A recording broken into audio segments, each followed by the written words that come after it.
que marcam cada uma das candidaturas. O tempo total dessa entrevista é de 40 minutos. E, ao fim, o candidato vai ter 1 minuto para as considerações finais. Candidato Bolsonaro, boa noite. Obrigada pela presença. Eu agradeço também a sua presença, candidato, e o tempo começa a ser contado a partir de agora. Nós vamos começar a entrevista com um assunto que tem mobilizado os brasileiros. O senhor tem xingado ministros do Supremo Tribunal Federal, tem feito ataques sem prova nenhuma ao sistema eleitoral brasileiro. O senhor chegou, inclusive, a ameaçar não ter eleição no Brasil, como se coubesse ao senhor decidir uma coisa dessas. Candidato, com franqueza, o que é que o senhor pretende, ou o que é que o senhor pretendeu com isso? O senhor pretendeu, por acaso, criar um ambiente que, de alguma forma, permitisse um golpe, contra o qual, inclusive, a sociedade civil se manifestou agora com a divulgação de 2 manifestos ou outros manifestos em defesa da democracia? Primeiro, você não está falando a verdade quando fala xingar ministro. Não existe. Não existe. É um fake news da sua parte. Outra coisa, eu quero transparência nas eleições. Vocês, com toda certeza, não leram o inquérito de 2018 da Polícia Federal, que inclusive está inconcluso. E aquela pergunta que eu sempre faço: se você pode botar uma tranca a mais na sua casa para evitar que ela seja assaltada, você vai fazer ou não? Então esse é o objetivo disso que eu tenho falado sobre o Tribunal Superior Eleitoral. E outra coisa, em 2014 tivemos eleições, no segundo turno o PSDB duvidou da lisura das eleições e contratou uma auditoria. E a conclusão da auditoria do PSDB, que as urnas são inauditáveis.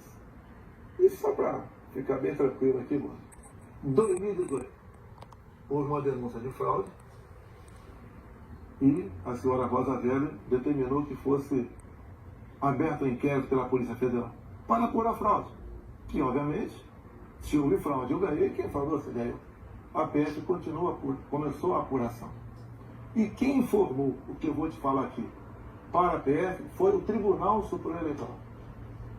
Numa das partes do inquérito está assinado pelo chefe do TI do TSE que hackers ficaram por 8 meses dentro do TSE, inclusive com a senha do ministro, o nome Banes, além de senha de outros 5 servidores.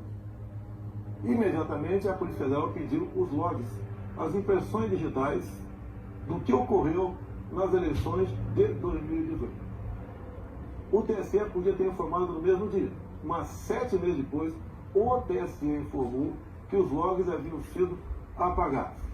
Então a grande interrogação é exatamente essa daí. Nós temos que evitar que dúvidas pairem por ocasião das eleições. Agora, Alexandre, está nada mais além disso. É curioso que o senhor se refira a esse episódio, porque o senhor, inclusive, foi acusado de ter divulgado informações sigilosas de investigações inconclusivas. Mas sobre a transparência que o senhor afirma defender das urnas, órgãos fiscalizadores como o Tribunal de Contas da União, a Advocacia Geral da União, associações de juízes, associações de juristas, associações de delegados da Polícia Federal, todos já atestaram a segurança das urnas eletrônicas. Eu vou além.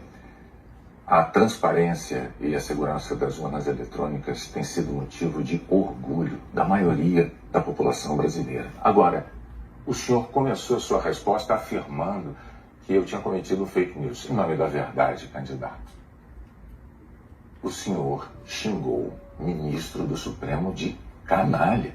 O senhor fez isso com o microfone. Então, e ele vinha fazendo contra mim. Mas, candidato, eu lhe perguntei qual era o seu propósito. Lembra a pergunta que eu fiz ao senhor? Qual era o seu propósito? Falou ministro, foi um ministro específico. Senhor. Então, tá refeita aqui a dúvida? Mas não, é que o senhor disse que eu cometi fake news. Só para esclarecer, a pergunta que eu lhe fiz é: qual era o seu propósito ao xingar um ministro de canalha e ameaçar não permitir que as eleições fossem realizadas, se isso não lhe compete fazer? Não é uma atribuição do presidente da República, é uma atribuição constitucional. Quem vem sendo perseguido o tempo todo por um ministro supremo sou eu. Um inquérito completamente ilegal. E as medidas que vinham sendo tomadas por esse ministro eram contestadas. Lá atrás, inclusive, a procuradora Raquel Dodge deu um parecer para que esse inquérito deixasse de existir e continua existindo. A temperatura subiu. Hoje em dia, pelo que tudo indica, está pacificado. Espero que seja uma página virada. Até você deve ter visto, por ocasião da posse do senhor Alexandre de Moraes, um certo contato amistoso nosso lá. E pelo que tudo indica, está pacificado. E quem vai decidir essa questão de transparência ou não serão, em parte, as Forças Armadas que foram convidadas a participar da Comissão de Transparência Eleitoral. As Forças Armadas são uma das partes, né, desse grupo que analisa a segurança. A grande questão não é nem a presença das Forças Armadas, candidato. A grande questão que se dá é que o senhor se coloca como patrono das Forças Armadas e a forma como o senhor ataca o sistema eleitoral é que causa ruído e que causa uma certa intranquilidade. Teremos eleições, o ministro Alexandre de Moraes acabou de assumir. Amanhã ele tem um encontro, pelo que me parece, um encontro com o ministro da Defesa para tratar desse assunto sobre transparência eleitoral. Tenho certeza que o ministro Alexandre de Moraes vai conversar e chegar a bom termo essa questão de eleições. Agora, precisei provocar para que chegasse a esse ponto. Pode ter certeza que vão ter eleições limpas e transparência concorrente.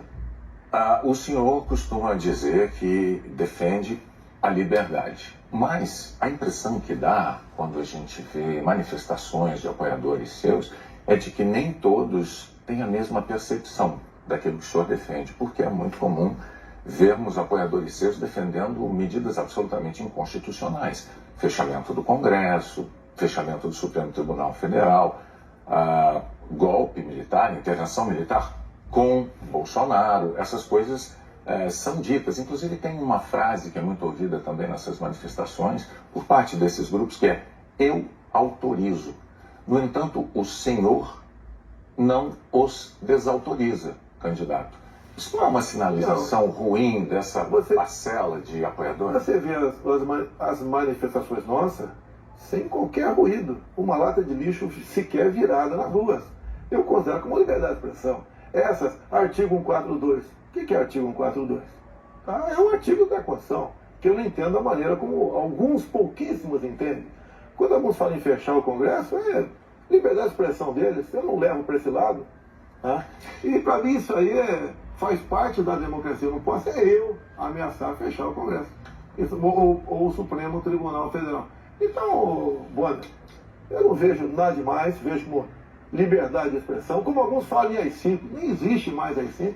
Você querer punir alguém por ter levantado uma faixinha no meio da multidão AI-5, bom, isso aí é uma coisa que, no meu entender, não leva a lugar nenhum. Agora, o outro lado... Eu não quero interromper, mas é que o senhor disse algo muito... Perdão, candidato. O senhor disse algo muito importante ainda há pouco. O senhor disse, referindo-se ao ministro Alexandre de Moraes, que teremos eleições, elas serão limpas, etc. Com o intuito de tirar esse estresse, tirar a intranquilidade desse momento eleitoral do Brasil. O senhor não quer aproveitar essa oportunidade diante de milhões de brasileiros para assumir um compromisso eloquente de que vai respeitar o resultado das urnas, seja ele qual for? Seja qual for, eleições limpas devem e têm que ser respeitadas. O senhor vai respeitar... Limpas e transparentes tem que ser respeitado. Está atestado que as eleições brasileiras são limpas e são transparentes e que as urnas são auditáveis. Isto posto, eu lhe pergunto mais uma vez. O senhor vai assumir um compromisso diante de milhões de brasileiros de respeitar o resultado das urnas e estimular os seus seguidores a fazer o mesmo, candidato? Serão respeitados os resultados das urnas desde que as eleições sejam limpas e transparentes. Quando você diz que são auditáveis, em 2014 não aconteceu isso. Mas tudo bem. Vamos botar um ponto final nisso? O senhor vai botar um ponto final. Vamos para outra pergunta, outro assunto. Então, vamos respeitar os resultados. Nós temos uma declaração importante do candidato Bolsonaro assumindo publicamente o respeito ao resultado das urnas de outubro. Renata. Pandemia, candidato. Nos momentos mais dramáticos, o senhor imitou pacientes de Covid com falta de ar. Sobre as mortes, o senhor disse: e daí? Eu não sou coveiro? O senhor estimulou o uso e usou dinheiro público para comprar medicamento comprovadamente ineficaz contra a Covid. O senhor desestimulou a vacinação. O senhor não temem ser responsabilizados, senão pelos eleitores, pela história? Olha, nós compramos mais de 500 milhões de doses de vacina. Só não se vacinou quem não quis. Eu acho que vocês dois se vacinaram. Comprada por mim. E em tempo bem mais rápido que outros países, que isso não tinha no mercado. Não poderia eu, num primeiro momento, por exemplo, falar que devíamos assinar certos contratos, como por exemplo com a Pfizer, onde a Pfizer não garantia a entrega da vacina. A primeira vacina no mundo foi dada em dezembro de 2020. E em janeiro, nós já estávamos vacinando no Brasil. Então fizemos a nossa parte. E o grande erro disso tudo foi um trabalho forte da grande mídia, entre eles a Globo, desestimulando os médicos a fazer o tratamento precoce. Que isso é conhecido como uma liberdade do médico. Quando algo é desconhecido, como até hoje é desconhecido, dos efeitos possíveis, efeitos colaterais da vacina, desaconselhar, inibir, ameaçar, caçar o registro de médicos. Isso que foi errado feito durante a pandemia. Mas, candidato, o senhor desestimulou a vacinação. O senhor não tem nada a ver com liberdade. O senhor chegou a dizer que quem tomasse a vacina poderia virar jacaré. Mas o senhor associou a vacinação ao vírus da AIDS. E mais, quanto às vacinas, a Pfizer esperou 93 dias por uma resposta quando a empresa procurou o governo para tratar de vacina. A Coronavac, o senhor desautorizou o ministro e chegou a suspender a compra da vacina. Não houve suspensão da minha parte. A questão da Pfizer. No contrato da Pfizer estava escrito: não nos responsabilizamos por qualquer efeito colateral. Outra coisa, a Pfizer não apresentou quais seriam os possíveis efeitos colaterais. Eu usei uma figura de linguagem. Jacaré. Figura de linguagem? Sim. Você acha que é o caso de brincadeira? Não é brincadeira isso. Isso faz parte da literatura portuguesa. Então, brincadeira é, no momento difícil para o Brasil, a imprensa desautorizar os médicos pela sua liberdade de clinicar. Esse foi o grande problema. E outra coisa, eu não errei nada do que eu falei. Eu falei nisso da pandemia, que nós devíamos cuidar, tratar dos idosos, pessoas com comorbidade, e o resto da população trabalhar. Isso eu falei. E não errei. Hoje, muitos países já falam que o lockdown foi um erro, que as pessoas se contaminavam muito mais em casa do que nas ruas. E outra coisa, se falava em fazer o que o lockdown? Lockdown 1 mês, 2 meses no máximo para achatar a curva. Durou mais de um ano o lockdown. E até hoje continua gente falecendo por Covid. Ou seja, o lockdown serviu sim para atrapalhar a nossa economia e contaminar mais pessoas ainda em casa. Candidato, mas as medidas socioeconômicas importantíssimas, elas foram adotadas por governos no mundo inteiro justamente para sustentar o fique em casa no pico da pandemia, fique em casa se puder. Para que as pessoas pudessem proteger a própria vida e ao mesmo tempo receber um amparo econômico. Para evitar o colapso dos hospitais, aliás, como nós vimos em Manaus. Pessoas morrendo com falta de oxigênio por um erro de logística e gestão do seu ministro da Saúde. Negativo. Menos de 48 horas estavam chegando já cilindros lá em Manaus. Lá foi uma coisa atípica, anormal, que aconteceu de uma hora para outra. Menos de 48 horas, cilindros começaram a chegar em Manaus de alguns pontos do Brasil. Fizemos a nossa parte em Manaus. Não faltou da nossa parte recursos bilionários para governadores e prefeitos enfrentarem a Covid, construir hospitais de campanha. Então fizemos a nossa parte. Raro país do mundo que fez algo melhor do que nós fizemos. E o resultado, até o OMS reconhece isso daí. Fizemos a nossa parte. O senhor mencionou 48 horas, o fato é que Manaus ficou uma semana, mais de uma semana, 9 dias, sem receber o apoio das pessoas com falta de oxigênio nos hospitais. Não é verdade isso. Agora, não é verdade. Candidato, sobre o seu comportamento, com as frases que eu mencionei, imitando pacientes com falta de ar, muitos viram isso como um sinal de falta de compaixão. Eu queria que você botasse no ar eu imitando falta de ar. Realmente. Mas falta de compaixão. Bom, então você começou a mudar. Desculpe, você começou a mudar, só tudo bem. De eu completar a minha frase. Muitos viram isso como uma falta de compaixão, de solidariedade com os doentes, com as vítimas, com os parentes das vítimas. O senhor se arrepende? A solidariedade, eu me manifestei conversando com o povo nas ruas, visitando a periferia de Brasília, vendo pessoas humildes que foram obrigadas a ficar em casa sem ter um só apoio do governador ou prefeito. Isso que aconteceu. E nós fizemos exatamente o quê? Demos o auxílio emergencial imediatamente. 68 milhões de pessoas humildes começaram a receber o auxílio emergencial. Eles estavam condenados a morrer de fome dentro de casa. Isso não se arrepende das declarações? Ou ir para a rua, fazer o que não queriam. Poderiam ter um caos na rua, caos porque pessoas com fome iam para a rua. Criamos imediatamente o auxílio emergencial. Fizemos a nossa parte. Demos tanto dinheiro para governadores e prefeitos que a gente não tem notícia de eles terem atrasado, foi de pagamento ou até mesmo 13º. E quando tivemos a oportunidade de investigar fraudes, aquela CPI do circo feita por Renan Calheiros, Omar Aziz e Randolfo Rodrigues, não quiseram investigar os desvios de recursos enviados para 9 governadores do Nordeste. Fizemos a nossa parte e tratei com muita seriedade essa questão. Agora, não adotei o politicamente correto. Não estimulei. Inclusive, o que eu falei é que quando foi decidido o que era essencial, o trabalho essencial, eu falei, deve ser todo aquele necessário para o homem ou a mulher levar o pão para dentro de casa. A própria MS concordou comigo nessa Então questão. o senhor chama isso de politicamente incorreto? O senhor não se arrepende do seu comportamento, das frases que fez, imitando pessoas com falta de ar, como solidariedade com as famílias? Você acabou de falar que eu não imitei a falta de ar, voltou a falar em falta de ar novamente. Você voltou a falar em falta de ar novamente. 700 mil mortos. A minha pergunta é muito específica. O senhor se arrepende? Lamento as mortes. Não tem que não perder um parente, um amigo. Lamento as mortes. Agora, não poderia ser tratada a Covid da forma como começou a ser tratada. E quando você fala em tratamento precoce, lembre-se que no protocolo do Mandetta tinha tratamento precoce lá, mas só em casos graves, onde eu não concordei com ele.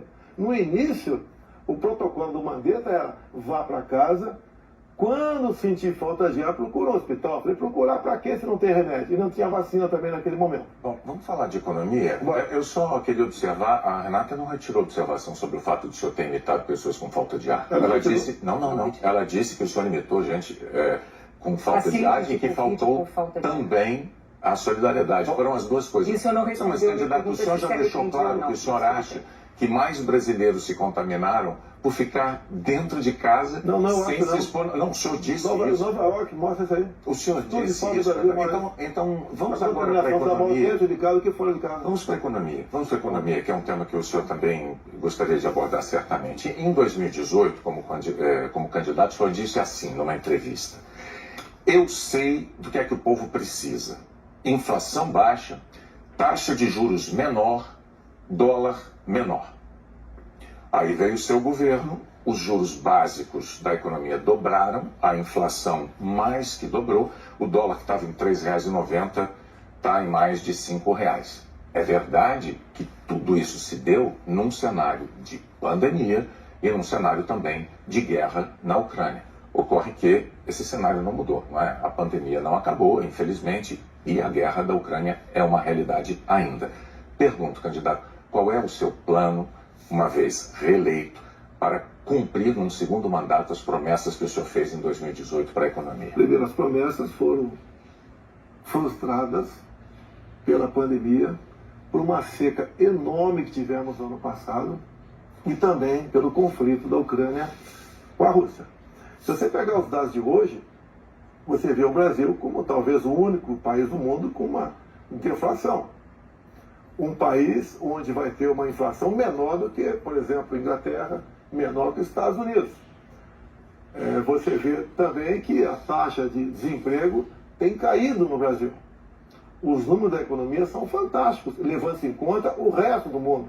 Nós não podemos, se fosse apenas o Brasil com esse problema, eu seria o responsável. O que nós pretendemos fazer? É continuar exatamente na política que estamos fazendo desde 2019. A grande vacina a favor da economia em 2019 foram reformas, como por exemplo da Previdência. Foi, por exemplo, a Lei da Liberdade Econômica. Foi a modernização das NR, das normas regulamentadoras. Milhares de normas nós deixamos de lado, nós revogamos. Então, a grande reforma da economia foi feita, a grande vacina foi feita em 2019. E fez com que nós pudéssemos suportar 2020. Nós pegamos 2020 e 2021 e tivemos um saldo positivo de quase 3 milhões de empregos no Brasil. Diferente de 2014 e 2015, que tivemos uma perda de quase 3 milhões de empregos no Brasil. Isso é sinal do quê? competência da equipe econômica. Programas como, por exemplo, o Pronamp e o BEM preservaram mais de 10 milhões de empregos no Brasil. O próprio auxílio emergencial, no primeiro momento R$600, fez com que a economia, em especial nos pequenos municípios, o município não colapsasse. Então essas medidas, entre outras, fizeram a gente romper 2020 e 2021. 22, quando veio a guerra agora, problemas nós tivemos. Fui na Rússia negociar fertilizantes com o presidente Putin. Se não tivesse ido, não teria fertilizante para nossa safra agora, nesse segundo semestre. Não, isso é importante. Não. Isso garantiu que a segurança alimentar do nosso Brasil e do mundo. Só para concluir, então, no segundo mandato, o senhor daria sequência aos planos que foram estabelecidos e desenvolvidos no primeiro mandato. Você vai ver, Bonner, nós somos o 7º país mais digitalizado do mundo. Tá? Nós fizemos muita coisa no Brasil, atendemos realmente a todas as camadas da sociedade. Só agora, na questão do IPI, a proposta do Paulo Guedes, que está parada no Supremo Tribunal Federal, nós pretendemos diminuir impostos de 4 mil produtos em 35% de IPI. Para o segundo mandato. Não, nesse agora. É que a proposta parou no Supremo Tribunal Federal. Há semanas. Agora, senhores, para que a gente possa abordar... Isso começou há 2 meses a redução disso aí, não foi de agora. Para que nós possamos abordar nessa entrevista um maior número de temas, vamos prosseguir, vou falar sobre meio ambiente. Em 2020, o seu então ministro do Meio Ambiente, Ricardo Salles, disse que era para aproveitar que a imprensa toda estava focada na cobertura da pandemia para ir desregulamentando as leis ambientais, o que ele chamou de passando a boiada. Fato é que, no seu governo, a taxa anual de desmatamento da Amazônia deu um salto, é a maior em 15 anos. O senhor continua apoiando essa política de desregulamentação? Olha, você tem que pensar que na Amazônia você tem quase 30 milhões de habitantes lá. Tem 30 milhões de brasileiros na Amazônia. Primeira preocupação é essa. Outra, qualquer propriedade lá tem que preservar 80% e pode usufruir de 20%.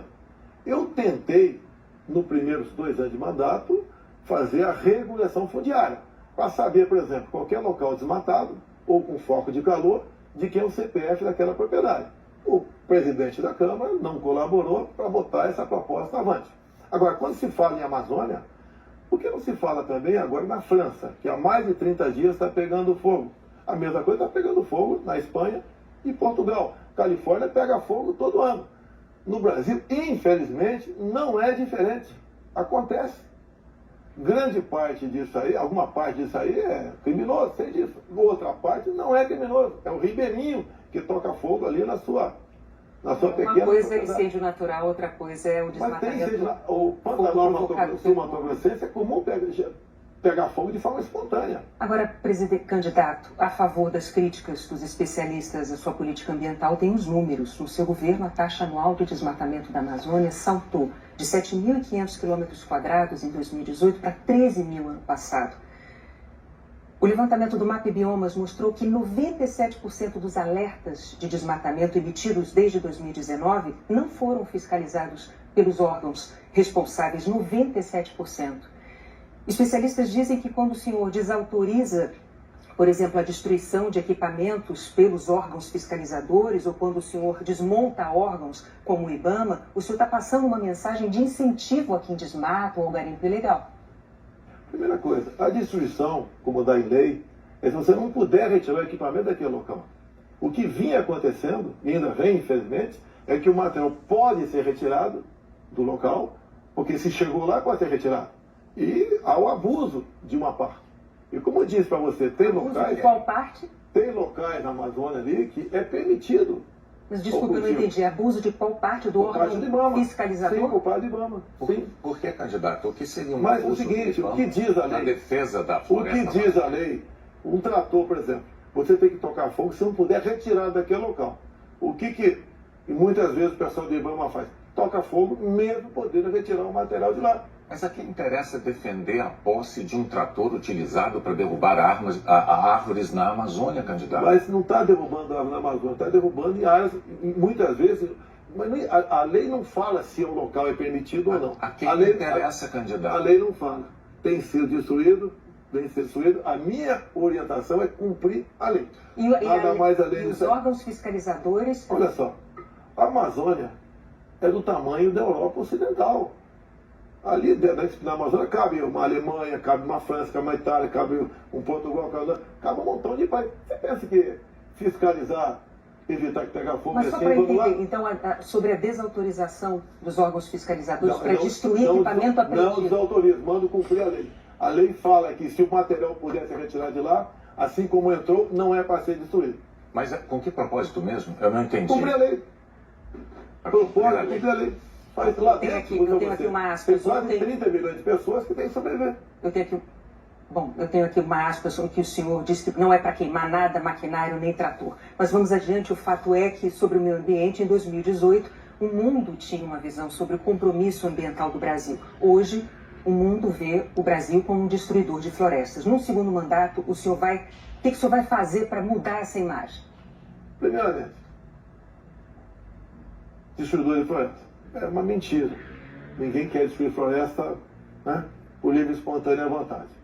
O acordo Mercosul-União Europeia estava travado.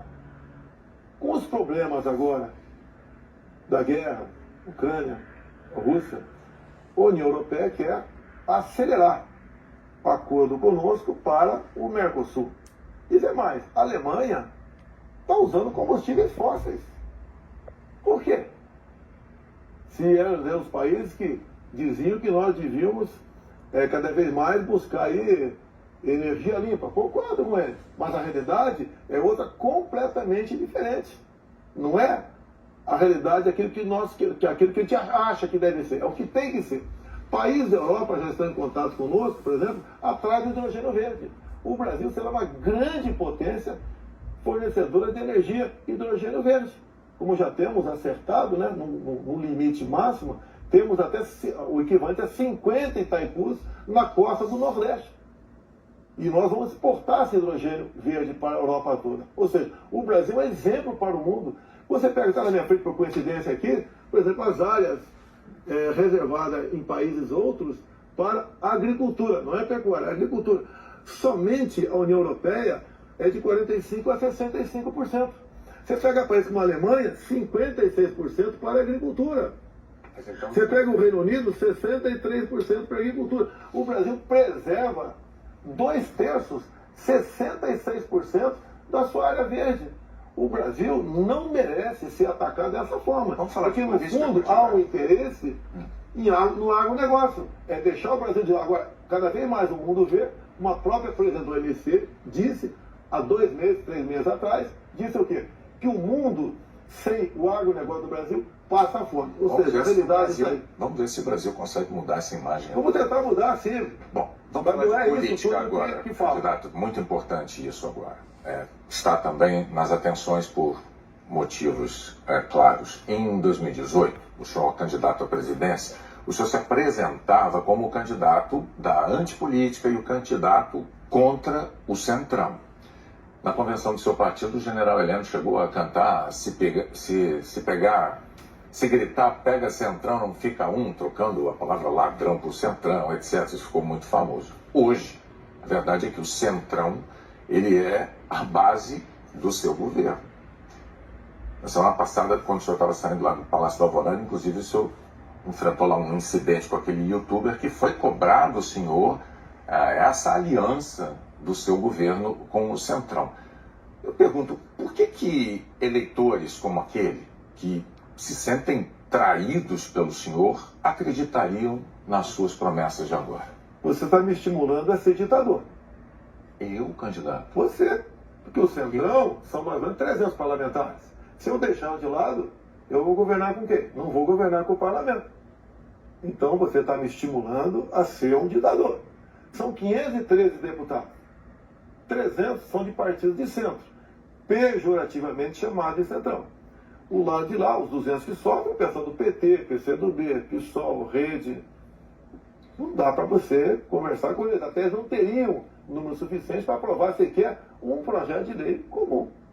Então, os partidos de centro fazem parte, grande parte, da base do governo, para que nós possamos avançar em reformas. Como temos avançado em muitas coisas. Como, por exemplo, através do Centrão, nós conseguimos o Auxílio Brasil de R$600 para 20 milhões de famílias. Dá para imaginar isso? E olha só, os partidos de esquerda votaram contra o parcelamento dos precatórios, que era condição para a gente dar lá atrás R$400 de Auxílio Brasil para esses mais necessitados. Então o PT votou contra o Auxílio Brasil de 400. Não, votou contra a questão dos precatórios. Parcelamento, porque sem parcelamento você não tem como conseguir recurso no orçamento para pagar os 400. Assim como agora o PT também votou contra, tá? Ou melhor, discursou contra os R$600 e votou favorável. A questão política dele. Assim como a questão de poucos meses, para diminuir o preço da gasolina no Brasil, todos os senadores do PT votaram contra a redução do semestre no Senado. Agora vamos lá, candidato. Agora, como é que eu vou trabalhar com o parlamento sem os partidos de centro? Mas a questão, o senhor disse que eu estou estimulando o senhor a ser Está estimulando, sim. Por favor, candidato. Não, longe de mim, não, eu não estimulei nada. É que a questão é a seguinte.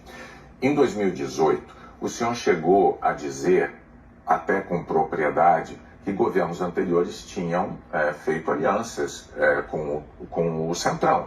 Mas o senhor disse criticamente que esses governos anteriores tinham feito nomeações com interesse político partidário e que isso tinha tudo para dar errado. O senhor chegou até a concluir assim: por isso eu não integro o Centrão. Mas recentemente, há dias, o senhor, com muita naturalidade, disse assim: eu sempre fui do Centrão, eu vim do Centrão. Aí eu tenho que perguntar ao candidato, em nome da clareza para os eleitores, em qual dessas duas afirmações o eleitor deve acreditar? O senhor sempre foi do Centrão? Ou o senhor, como disse em 2018, diz: eu nunca fui do Centrão por esse motivo? No meu tempo não era Centrão, não existia Centrão. Como assim? No meu tempo, esses partidos que eu já integrei não eram tidos como partido central. Agora, o importante, o importante, nós estamos num governo sem corrupção. Eu indiquei ministros pelo critério técnico. Eu não aceitei pressões de lugar nenhum para escalar ministro. Qual governo teria o ministro padrão Tarcísio de Freitas na infraestrutura? Padrão Marcos Pontes na ciência e tecnologia? Padrão a Tereza Cristina na agricultura? Padrão Gilson Machado no turismo, uma pessoa desconhecida até chegar no meu governo. Padrão Onick Lorenzoni, que eu considero como um coringa meu. Padrão Braga Neto, que esteve na defesa. Ou seja, padrão Salles, uma pessoa excepcional. Padrão atualmente, o ministro Juca, do Meio Ambiente. Então essas pessoas que deram um impulsionamento ao governo. Estamos governando com competência e sem corrupção, porque não tem indicação política para esse ministério. Vários ministros, então, aproveitando a deixa, eu vou falar de um tema importantíssimo para o futuro do Brasil, que é a educação. No seu governo, o senhor indicou 5 ministros diferentes. Um deles caiu justamente por um escândalo de ter beneficiado pastores com dinheiro da educação e diz que foi a seu pedido no caso de um dos pastores. Qual é a dificuldade de escolher um bom ministro da educação? Por muitas vezes, depois que a pessoa chega, a gente vê que ela não leva jeito para aquilo. Não foi só da educação. Ele teve acusação. Ele teve morte de prisão. Ele foi preso, inclusive. Agora, conseguiu o habeas corpus logo em seguida. Agora, fiquei sabendo depois, né? Que o Ministério Público do DF foi contra a prisão dele. Agora veja só... Foi contra a prisão dele. Por quê? Não tinha nada contra ele. Se tiver hoje em dia, é outra história. Até aquele momento não tinha nada. A questão de ter 2 pastores, um que está no gabinete dele, qual é o problema?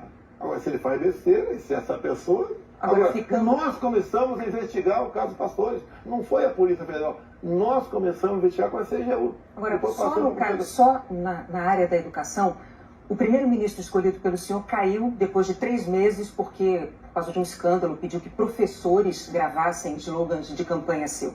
O segundo ministro praticamente fugiu do Brasil depois de ter insultado ministros do Supremo. O terceiro ministro nem chegou a assumir porque maquiou o próprio currículo. O quarto ministro é envolvido num escândalo de corrupção. Quais são os critérios que o senhor usa para escolher um ministro de uma área tão vital para o futuro do país? As pessoas se revelam quando chegam. Atualmente, eu tenho um excelente ministro da Educação.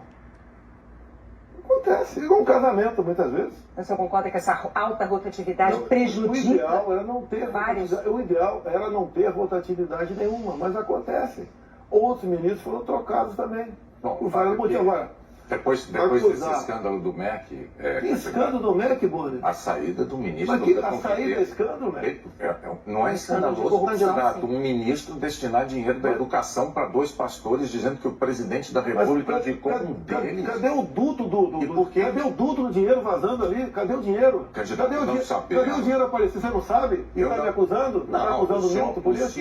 O senhor tem todo o direito de achar que não foi um escândalo. Nós vamos adiante. Não. Depois do caso do ministro Milton Ribeiro no MEC, o senhor atenuou um pouco o seu discurso de que não havia corrupção no seu governo. Antes não tinha corrupção. Hoje, o senhor diz que os casos pipocam. Os casos pipocam de corrupção no seu governo. Bom, ao mesmo tempo, vão se acumulando denúncias de interferências suas na Polícia Federal, que é um órgão de Estado, não é um órgão de governo, e um órgão de Estado que o senhor prometeu prestigiar. Como é que o senhor explica para o eleitor essa mudança da sua postura da eleição de 2018 para cá, candidato? Primeiramente, quem me acusou de interferência da PF foi o ex-ministro Sérgio Moro. Falou que a prova da interferência estava numa sessão reservada nossa. Bem, eu não queria, a sessão foi gravada, eu não tinha obrigação de entregar ali a fita. O senhor teve 4 diretores gerais da Polícia Federal e a cada eu não tinha obrigação de entregar a fita. Entreguei a fita. Foi revelado, até com muitos palavrões, a reunião de ministros. Não acharam nada. O que acontece? Eu, quando entrego o ministério para alguém, eu dou o ministério para aquela pessoa agir. Tá? A Polícia Federal, com a saída do Sérgio Moro, melhorou e muito na apreensão de drogas, na apreensão de numerários, tá? Em operações, melhorou muito. Em armamento, melhorou. E as pessoas vão mudando. Por exemplo, quando o André Mendonça saiu, porque ele foi para o Supremo Tribunal Federal, eu não considero uma saída da paz dele. Atualmente, temos um delegado da Polícia Federal à frente do Ministério da Justiça. Agora, ninguém comanda a PF, Boni. Se pudesse comandar, o Lula teria comandado, a Dilma, o Temer, seja lá quem for. Ninguém consegue comandar a polícia dessa forma, como você está falando aí. É que a Associação dos Delegados da Polícia Federal divulgou recentemente um documento com críticas, né? Eles afirmaram que o senhor e a sua equipe de governo trouxeram desgaste, eu estou lendo aqui os termos dele, trouxeram desgaste à imagem da instituição Polícia Federal e também prejuízos para os policiais federais. E que falas suas, candidato, jogaram desconfianças sobre a autonomia e sobre a imparcialidade da Polícia Federal, que goza de autonomia já há alguns anos, como ninguém poderia negar. Qual é a sua posição, então, diante de um documento com uma queixa, uma acusação como essa da Associação Nacional dos Delegados? Primeiro, eu acabei de confirmar que não tem interferência, que gosta de autonomia. Outra coisa, peraí, eles acabaram de mostrar para mim que não tem interferência, gosta de autonomia. Eles dizem que o senhor jogou, as suas palavras jogaram desconfiança sobre a autonomia da PF. Não. Acabaram de falar que eu estou certo, não tem interferência lá. Contrário. Outra coisa, eles queriam uma reestruturação de carreira agora. Eu achei até justo. Mas outras categorias não concordavam com isso, sem serem beneficiadas também. E daí começou um movimento por parte de alguns delegados da PF, contrário à minha posição, que deságua numa nota como essa daí. Eu queria, inclusive, reestruturar a Polícia Rodoviária Federal, que era bem mais fácil, menos onerosa. Os delegados, essa mesma associação, não topou fazer isso aí. Então, ainda uma briga política, salarial, por trás disso. Candidato, o senhor agora tem 1 minuto para as suas declarações finais. Pois é, passou rápido. Eu queria ficar algumas horas com vocês aí. Tá? Quando o senhor começar, a gente começa a contar o tempo. Vamos lá. O que eu tenho a falar com a população brasileira? Peguei o Brasil numa situação crítica, na questão ética, moral e econômica. Começamos a trabalhar. Tá? Fizemos muitas reformas em 2019. Infelizmente tivemos a Covid. Depois tivemos a guerra lá fora. Tá? Tivemos uma seca enorme. E nós fizemos todo o possível para que a população brasileira sofresse o menos possível. Isso nós fizemos. Hoje você nota o preço do combustível caiu assustadoramente, nada de canetada, um trabalho nosso junto ao Parlamento brasileiro, conseguimos R$600 de Auxílio Brasil para 20 milhões de pessoas mais pobres, conseguimos a transposição do São Francisco, que estava parado desde 2012, levando água para o Nordeste. Nós pacificamos o IMST, titulando terras pelo Brasil, e 90% dessa titulação foram para as mulheres. Criamos o PIX, tirando dinheiro de banqueiros, fazendo com que a população pudesse se transformar muitos em pequenos empresários, um PIX sem qualquer taxação em cima do PIX. Anistiamos 99% da dívida de 1 milhão de jovens junto ao FIES. Encerrou? Acabou. Muito obrigado aí, até a próxima. Renato.